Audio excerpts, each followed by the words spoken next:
नमस्कार दोस्तों। स्वागत है आप सभी का हमारे इस चैनल एस्ट्रो सच पर। दोस्तों, अगर आप भी अपनी लाइफ में कुछ नया सीखने की चाह रखते हैं तो इस चैनल एस्ट्रो सच को अभी सब्सक्राइब कर लें। जय श्री हरि विष्णु, जय मां लक्ष्मी। दोस्तों, 24 फरवरी 2024 शनिवार के दिन करीब 111 वर्षों बाद एक दिव्य और दुर्लभ संयोग बनने जा रहा है, क्योंकि इस दिन साल की सबसे बड़ी पूर्णिमा माघ पूर्णिमा पढ़ने जा रही है। दोस्तों, यह पूर्णिमा शनिवार के दिन पड़ रही है, जिस वजह से इस दिन 3 बड़े योगों का निर्माण हो रहा है, जो कि है धन लक्ष्मी योग, अमृत सिद्धि योग और गज केसरी योग। दोस्तों, इन 3 योगों के निर्माण की वजह से इस पूर्णिमा पर भगवान विष्णु और मां लक्ष्मी की असीम कृपा बरसने वाली है। और अगर इस दिन आप चुपचाप किसी को बिना बताए इस वृक्ष को मात्र छूकर आ जाते हैं तो आपकी सभी समस्याओं का हल संपूर्ण रूप से हो जाएगा। दोस्तों, एक साल में करीब 12 पूर्णिमा पड़ती है और 24 फरवरी को पड़ने वाली पूर्णिमा सभी पूर्णिमा में सबसे बड़ी मानी जाती है। इसलिए इस दिन इस चमत्कारी पेड़ से जुड़ा यह अचूक उपाय आपकी हर परेशानी को हल कर देगा, चाहे वह धन को लेकर हो या सेहत या संतान की प्राप्ति को लेकर। इसलिए दोस्तों, वीडियो को आखिर तक जरूर देखें। और दोस्तों, अगर आप भी अपने जीवन में भगवान श्री हरि विष्णु की कृपा पाना चाहते हैं तो इस वीडियो को लाइक करके कमेंट में जय श्री हरि जय मां लक्ष्मी लिखना ना भूलें। दोस्तों, पंचांग के अनुसार पूर्णिमा तिथि प्रारंभ होगी 23 फरवरी शुक्रवार की दोपहर 3:35 से और समाप्त होगी 24 फरवरी शनिवार की शाम 6 बजे तक। क्योंकि पूर्णिमा तिथि इस बार 2 दिन तक रहने वाली है, लेकिन 23 फरवरी को जो निर्माण की तिथि है वह दोपहर बाद से ही प्रारंभ हो रही है। ऐसे में उड़ाया तिथि के अनुसार वृत्त 24 फरवरी को रखना ही शुभ रहेगा और इस दिन जो चंद्रोदय का समय है वह रहेगा शाम 6:02 पर। भले ही शाम 6 बजे तक पूर्णिमा तिथि समाप्त हो गई हो, लेकिन आप शाम की पूजा 6:02 पर करने के बाद इसके बाद से कभी भी अपना उपवास खोल सकते हैं। श्री सत्यनारायण भगवान का व्रत भी 24 फरवरी को ही रखा जाएगा। पूर्णिमा के दिन भगवान श्री हरि मां लक्ष्मी जी, भगवान शिव सहित समस्त शिव परिवार और श्री सत्यनारायण भगवान के साथ चंद्र देवता की पूजा करनी चाहिए। आज के दिन अपने पितरों के निमित्त जल का तर्पण अवश्य करना चाहिए। दोस्तों, माघ पूर्णिमा का व्रत और पूजा करने से व्यक्ति के समस्त दुख, शोक और रोगों से उसे मुक्ति मिल जाती है। समस्त प्रकार के सुखों की, ऐश्वर्य की प्राप्ति होती है। भगवान श्री हरि विष्णु की असीम कृपा प्राप्त होती है और मनो उपरांत वैकुंठ लोक की प्राप्ति होती है, मोक्ष की प्राप्ति होती है। इसलिए माघ पूर्णिमा का व्रत अगर आप धारण करते हैं अत्यंत ही श्रेष्ठ है। नमस्कार, आपका स्वागत है एस्ट्रो सच चैनल पर। दोस्तों, भगवान श्री कृष्ण वास्तुशास्त्र का विशिष्ट ज्ञान रखते थे। उन्होंने समय समय पर धर्मराज युधिष्ठिर को वास्तुशास्त्र का ज्ञान दिया। यह ज्ञान समस्त मानव जाति के लिए अत्यंत महत्वपूर्ण और कल्याणकारी है। श्री कृष्ण ने 2 ऐसे पेड़ पौधों के बारे में बताया है जिनका भवन की सीमा में होना दुख एवं दरिद्रता लेकर आता है। यह वृक्ष घर के सामने होने से उस घर में निवास करने वाले लोगों की कभी उन्नति नहीं होती है। उन्हें हमेशा पराजय और निराशा का ही सामना करना पड़ता है। दोस्तों, वास्तुशास्त्र के अनुसार वृक्ष तथा पौधे हमारे भवन की सुंदरता को बढ़ाते अवश्य है, साथ ही यह वातावरण को शुद्ध रखते हैं। वृक्षों से सकारात्मक ऊर्जा का संचार होता है, जो हमारे जीवन के लिए अत्यंत आवश्यक होती है। वृक्ष नकारात्मकता को कम करके वातावरण को अधिक सकारात्मक बनाने का कार्य करते हैं। घर के सामने शुभ पेड़ पौधे लगाने से घर में बरकत आती है। साथ ही यह पेड़ पौधे कई प्रकार के वास्तु दोषों को नष्ट करते हैं। घर के आंगन में खड़े वृक्ष देवताओं के समान हमारे घर की रक्षा करते हैं। इसीलिए हमारे पुराणों और शास्त्रों में भवन की सीमा में कुछ शुभ वृक्षों का रोपण करने की सलाह दी गई है। आज हम जानेंगे हमारे घर की सीमा में कौन से वृक्ष तथा पौधे होने चाहिए और कौन से वृक्ष नहीं होने चाहिए। जैसे कुछ वृक्षों को शास्त्रों में शुभ बताया गया है, उसी प्रकार से वास्तुशास्त्र में अशुभ वृक्षों तथा पौधों का वर्णन मिलता है। इन वृक्षों का घर की सीमा में होना अशुभ और अमंगलकारी होता है।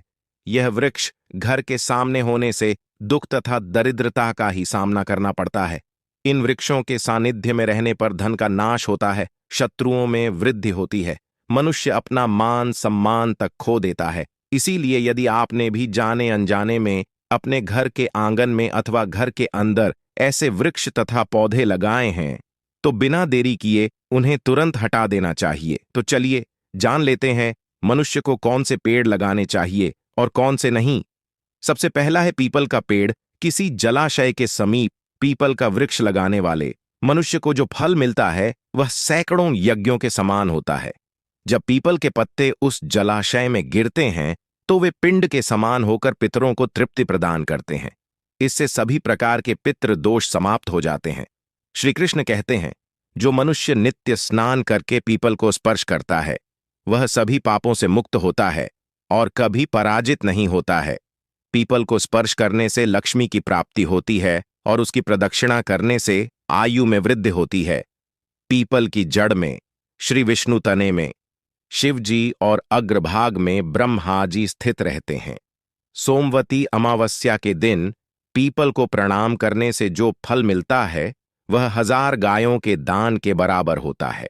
इस संसार में पीपल के समान कोई वृक्ष नहीं है। साक्षात श्री हरि इस वृक्ष के रूप में पृथ्वी पर विराजमान है। पीपल के वृक्ष को चोट पहुंचाना अथवा उसकी पहली तोड़ना महापाप माना गया है। ऐसा मनुष्य एक कल्प तक नरक में रहता है और जो पीपल को जड़ से काटता है उसका कभी नरक से उद्धार नहीं होता है। दूसरा है आंवले का वृक्ष। श्री कृष्ण कहते हैं, आंवले का फल समस्त लोकों में प्रसिद्ध और परम पवित्र है। आंवले को लगाने से स्त्री और पुरुष जन्म मृत्यु के बंधन से मुक्त हो जाते हैं। यह पवित्र फल भगवान विष्णु को अत्यंत प्रसन्न करने वाला एवं शुभ माना गया है। इसको खाने से सभी पापों से मुक्ति मिलती है। आंवला खाने से आयु बढ़ती है, उसका जल पीने से रोगों का नाश होता है और आंवले को जल में मिलाकर स्नान करने से दरिद्रता दूर हो जाती है और सभी प्रकार के ऐश्वर्य प्राप्त होते हैं। जिस घर में आंवला सदा मौजूद रहता है उस घर में कभी दैत्य और राक्षस नहीं आते हैं। एकादशी के दिन अगर आंवला मिल जाए तो संसार के सभी तीर्थों से बढ़कर फल प्राप्त होता है। अपने केस में आंवला लगाने वाला फिर से मृत्युलोक पर जन्म नहीं लेता है। जिस घर के सामने आंवले का वृक्ष होता है वहां पर साक्षात लक्ष्मी नारायण निवास करते हैं। तीसरा है अशोक का वृक्ष। दोस्तों, पद्म पुराण के अनुसार अशोक के वृक्ष में अप्सराओं का निवास होता है। यह वृक्ष शोक का नाश करने वाला तथा निराश को समाप्त करने वाला होता है। इस वृक्ष को घर के पास लगाने से घर में सुख शांति बनी रहती है। अशोक का वृक्ष शीतलता और यौवन प्रदान करने वाला होता है। मां लक्ष्मी ने जब देवी सीता के रूप में अवतार लिया था तब रावण द्वारा अपहरण करने के बाद उनका आवास अशोक वाटिका में था। अशोक के वृक्ष ने मां सीता की बहुत सेवा की थी।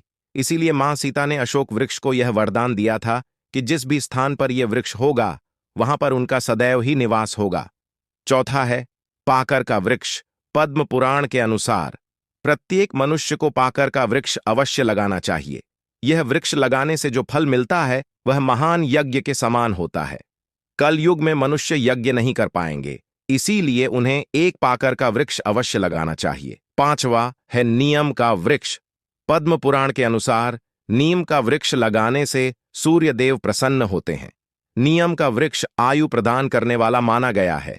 इसे घर के पास लगाने से नाना प्रकार के रोगों से छुटकारा मिलता है। मां लक्ष्मी को नीम के पत्ते अत्यंत प्रिय होते हैं, इसीलिए वह नीम के वृक्ष के पास निवास करती है।